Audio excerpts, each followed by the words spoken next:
Episode 7 में हमें दिखाया जाता है कि योको पूरी तरह से ड्रंक होती है और मिसाकी का फनी फेस बना बना कर बहुत ज्यादा हंस रही होती है।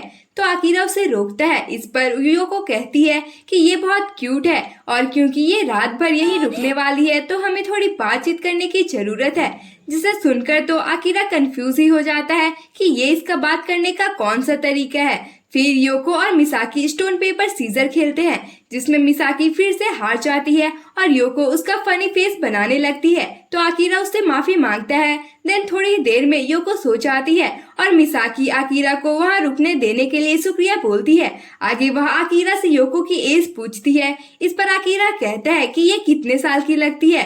तो मिसाकी लगभग 22 बताती है। तो आकिरा कहता है हाँ तो ये 22 की ही होगी और उसका आंसर सुनकर मिसाकी तो कंफ्यूज ही हो जाती है। देन सीन शिफ्ट होता है और ताकाहाशी हिबिरा का डोर नॉक करता है लेकिन डोर कोजीमा ओपन करता है और उसे एक पंच लगा देता है। तो ताकाहाशी उसे गाली देने वाला होता है लेकिन तभी उसकी नजर कोजीमा के स्कार पर जाती है।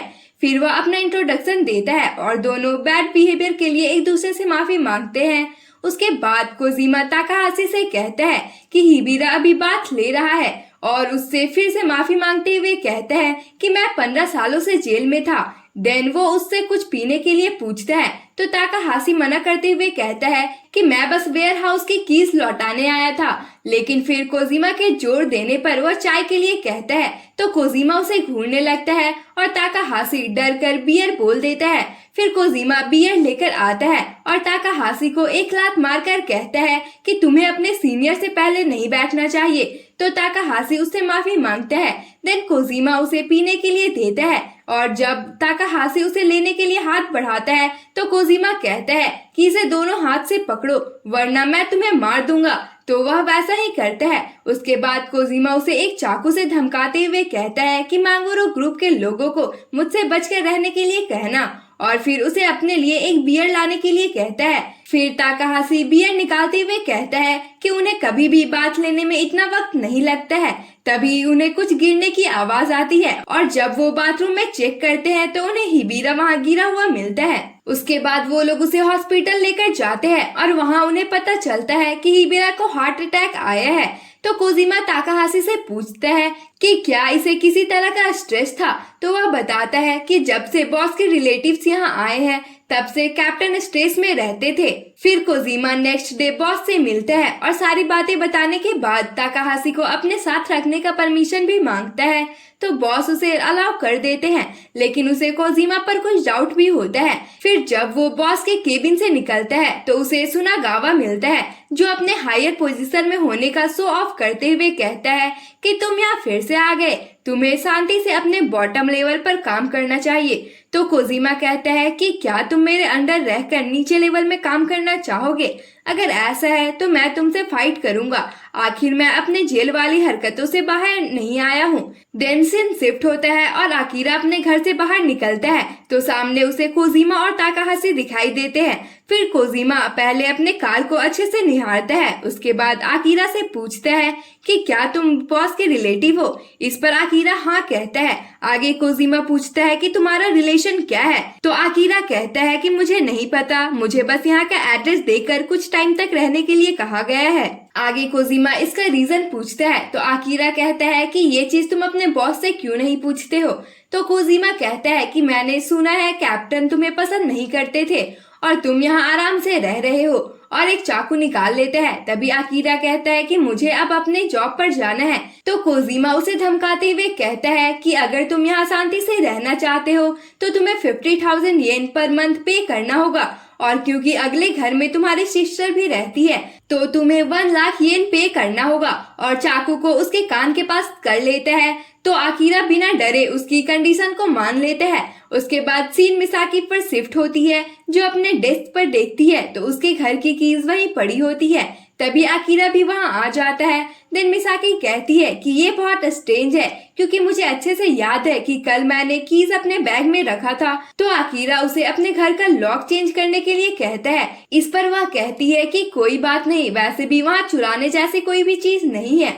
उसके बाद कोजीमा मात्सु के पास गन लेने के लिए जाता है तो वह उसे गन देने से मना करते हुए कहता है कि अब मैं इसकी डील नहीं करता हूँ, इसमें काफी रिस्क है, मैं अब पेट्स का डील करता हूँ। तो कोजीमा कहता है कि मुझे तुम्हारी फिंगर से ऑयल की स्मेल आ रही है। तो मात्सु भी थोड़ा हैरान होकर अपने फिंगर्स को स्मेल करता है। उसके बाद कोजीमा उसे मार्केट प्राइस से ज्यादा पैसे देने का ऑफर करता है और साथ ही कहता है कि मैं मागुरो ग्रुप में भी इसे नहीं बताऊंगा। यह सुनकर मात्सु उसे एक रिवॉल्वर दिखाते हुए उसके 2 मिलियन येन मांगता है और कोजीमा को गन पसंद आती है तो वो बिना कुछ कहे उसे ले लेता है। फिर सीन शिफ्ट होता है और योको सोकर उठती है तो सामने उसे मिसाकी का लेटर दिखता है जिसमें उसने कल रात वहां रुकने देने के लिए एक थैंक यू मैसेज लिखा होता है। तो योको कल रात की बात याद करते हुए कहती है कि मैंने कल कुछ ज्यादा ही पी लिया था, वीकेंड्स में तो मैं बूढ़ों के जैसे पड़ी रहती हूँ। फिर वो ताकाहाशी को कॉल लगाकर पूछती है कि क्या तुम आज रात फ्री हो।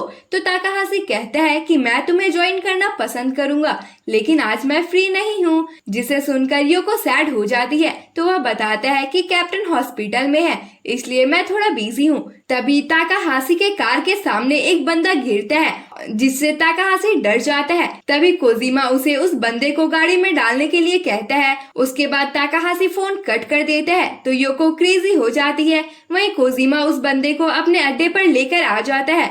फिर वो ताकाहाशी को बताता है कि ये पहले मागुरो ग्रुप में मेरा सीनियर हुआ करता था और इसने लड़कियों का बिजनेस करने के लिए मुझसे 3 मिलियन येन उधार लिया था, लेकिन मेरे जेल जाने के बाद इसने मुझसे एक बार भी कांटेक्ट नहीं किया। इसके बाद वो उस बंदे से पूछता है कि तुम मुझे अभी तुरंत कितना पैसा दे सकते हो, 1 मिलियन, 2 मिलियन या 3 मिलियन। इतना ज्यादा अमाउंट सुनकर वो बंदा अपना सिरना में हिलाने लगता है। तो कोजीमा कहता है कि ठीक है, फिर आज शाम तक मुझे 6 मिलियन लाकर दो वरना मैं तुम्हें मार दूंगा। आगे वह कहता है कि इसमें 15 सालों का इंटरेस्ट भी शामिल है। वैसे तो अभी मुझे इससे 2 मिलियन लेकर इसका काम तमाम करने का मन कर रहा है। इसे सुनकर वो बंदा कुछ बोलने की कोशिश करने लगता है। वहीं सीन शिफ्ट होता है और हमें दिखाया जाता है कि जब आकिरा अपने घर वापस आता है तो उसे घर का लॉक खुला हुआ मिलता है। फिर वो डोर खोलता है तो सामने कुरो बैठा होता है। देन आकिरा उससे पूछता है कि तुम अंदर कैसे आए। इस पर कुरो बताता है कि ये गैरेज कैप्टन का है तो उन्होंने ही मुझे यहाँ की कीज दी थी, लेकिन मेरे पास 2nd फ्लोर की कीज नहीं है तो आपको चिंता करने की जरूरत नहीं है। फिर वो खड़ा होता है लेकिन बैलेंस बिगड़ने के कारण गिर जाता है। आगे वह बिना टाइम गवाए आकिरा से खुद को अपना डिसाइपल बनाने के लिए कहता है। फिर सीन शिफ्ट होता है और वो लोग उस बंदे के मुंह से टेप को निकाल देते हैं। तो वह बंदा कहता है कि मेरे पास 3 मिलियन कैश है और बाकी के पैसों के लिए मैं अपना क्रेडिट कार्ड दे दूंगा या फिर तुम मेरा कार बेच देना।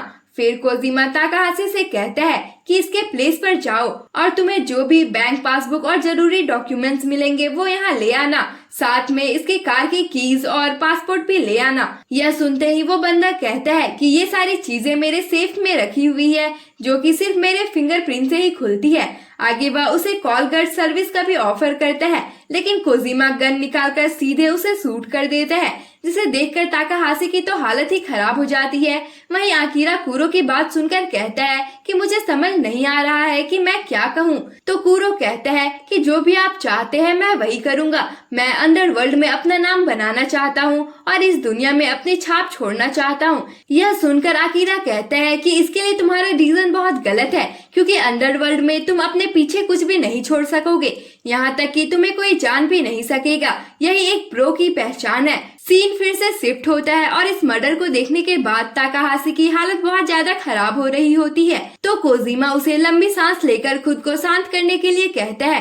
देन थोड़ी देर में ताकाहाशी की हालत कुछ ठीक हो जाती है तो कोजीमा उसे उस बंदे के हाथ को काट कर अपने पास रखने के लिए कहता है ताकि बाद में उससे उसका सेफ खोला जा सके। और यहीं पर इस पार्ट की एंडिंग हो जाती है। तो अगर आपको ये सीरीज पसंद आ रही है तो प्लीज वीडियो को लाइक और शेयर करें और साथ ही हमारे चैनल को सब्सक्राइब कर ले।